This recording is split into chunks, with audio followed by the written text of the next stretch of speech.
I'm not entirely sure how confident he feels in the matchup, and he's saying Urgot. Urgot, yes! It's been hovered so many times. Finally, it's an Urgot angle. Urgot, a champion. Shout out to Blippo. Yeah, if you just haven't been watching Blippo, kind of the guy that we're looking at to make the big plays. Keeping my eyes on him. It looks like he's setting his eyes on a mid lane gank. Just flash over the wall. Larson holding on to mana. Flash over, instant W, follow up in first blood. I didn't even need Larson. Passive. Yeah, it's pretty infuriating. Loopy roaming nades. Larson's got no flash around. Flash over from Reeker. It's a bit bold, but Loopy is on the way up. That Q's not going to connect, but Q3 likely to hit. Larson taking his time, trying to get fancy with it, but I think just delaying the inevitable here. Reeker, quick snap back on the soul unbound just to finish the job. Katana of the wind, and then all the Yone players will just start building it, even if it's objectively bad. You just put a bunch of stats that look really nice that are actually terrible. Loopy, quick stun, follow-up is there. That's one very squishy cow. Execute, gonna get executed. That's just another pick for SK. I mean, they're just finding picks on the map right now. Execute finds himself out of position in the river. I guess he was just trying to get a bit of vision towards the dragon, spot what SK were up to. He wasn't expecting this collapse to come through. But Loopy, he's been on point with finding these picks so far in this game. Patrick walking in, though. Grubs have already gone to the side of Rogue. Patrick just trying to show a bit of presence here. Larson walking in, Pantheon coming in as well. Bukata in the midst of the team. The follow-up is there from Reeker, but a double flick back from Larson certainly looks good to start things off. Snapping back now, knowing now rank level 6 is still a powerhouse. SK a bit awkward here, but the Dragon seems like it'll reset. Rogue pretty content with the moment there. The Bar Assault does a lot of things, but it does not stop the MF ultimate. Reeker, though, might just be in trouble. His ulti not quite available. Quick flick back the combo here. Malrang and Larson working together. Just SK starting the objective. Larson immediately walling off. W forward from Bukata, but it's the same situation. SK not respecting the range of engage here from the side of Rogue. Exactly the same play. Rogue, they're able to find a very easy collapse onto Bukata. They had the Maokai ultimate available, chose not to use it, realizing that the collapse was too fast. And I think that this is just really good gameplay from Rogue. It's exactly what they want to be doing. Forcing these engage, catching out a target, converting it into a pick, and then using numbers advantage to get yourself an objective. Sure. Snapping back at that. It's like a therapist asking you a deeply personal question, you know? It's like that thing where what do you see in the shapes? Yeah. It's the Rorschach test. It's that guy from Watchmen. Rogue getting another objective.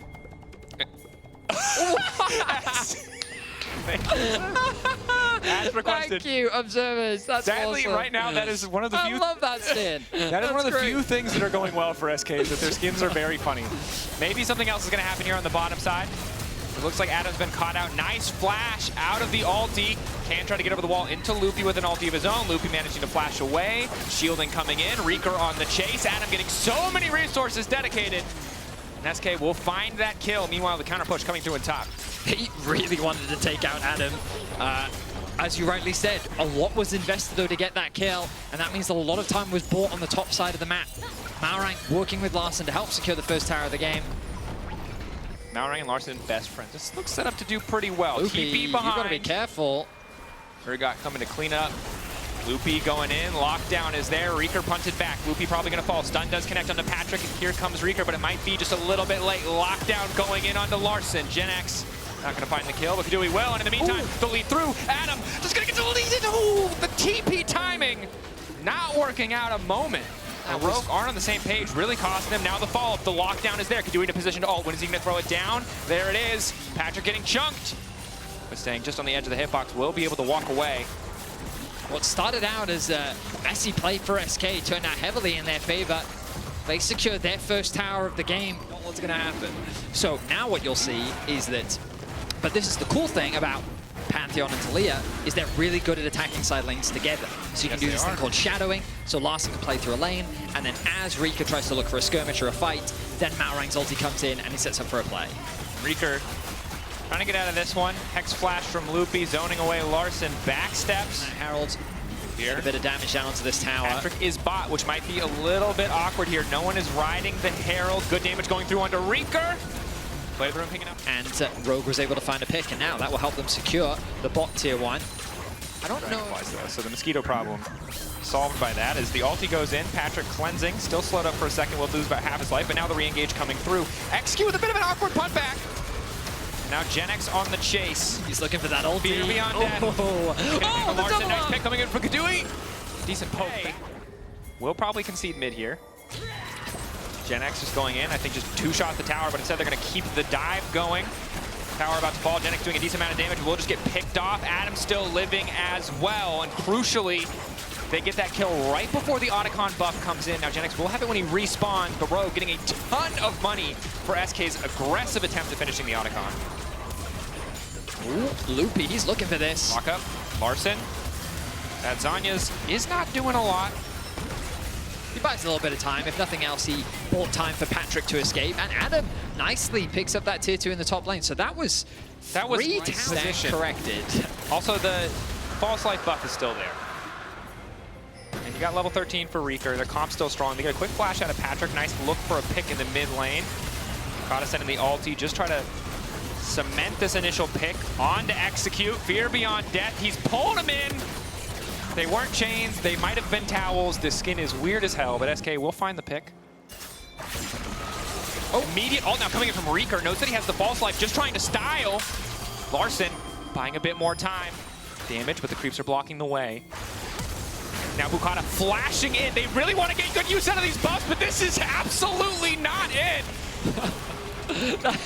That is the thing that concerns me is just kind of, I feel like it's just going to be a game about fighting, and I just prefer SK's calm. Okay, Bukata ulting. Patrick immediately forced to cleanse there. Wall now going in. Execute getting chunked out. Manages to find another combo, but Larson's on the wrong side of the wall. That's where they were able to get so many towers. I think we're about to run into another pick, Dracos. Execute.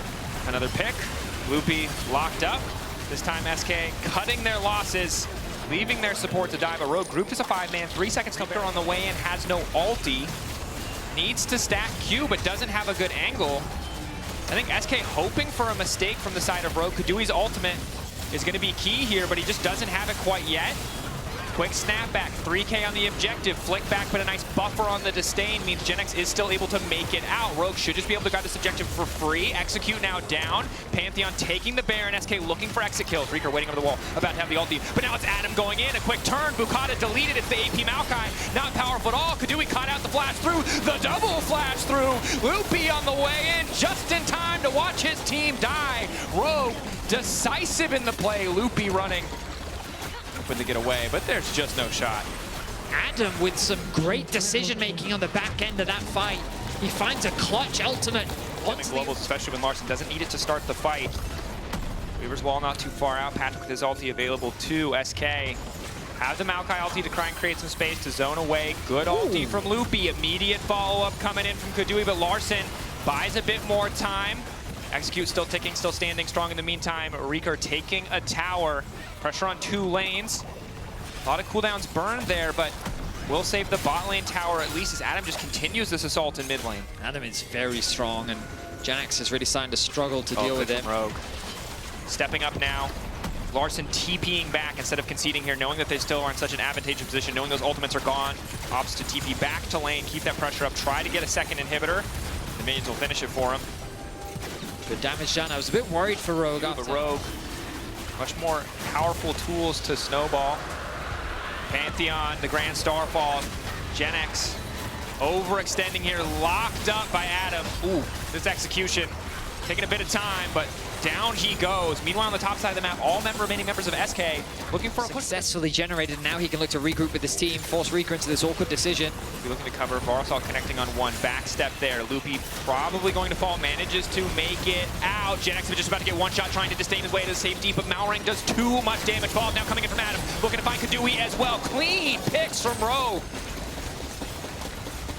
And it's an easy pickup as Adam makes his way over to the team. And now there's only one inhibitor standing in their way. Rogue bounce back in the series. They find some fantastic picks. The Baron was really the nail-biter, and now they're looking to close things out. Keeping things going. SK trying to turn here. Reeker really their only good source of damage. Is going to be able to ult through, at least find one. Snaps back, unstoppable for the moment. Low health bar. Another Q3 ready to go, but should just fall. 3 carries left standing for Rogue. Malrang dang powerful. One last desperate hold from SK as Rogue look to close this one out. Bukata chunks completely deleted. Rogue firing back. standing strong and taking us to a game 3. I think you could see the Malrang impact in this game.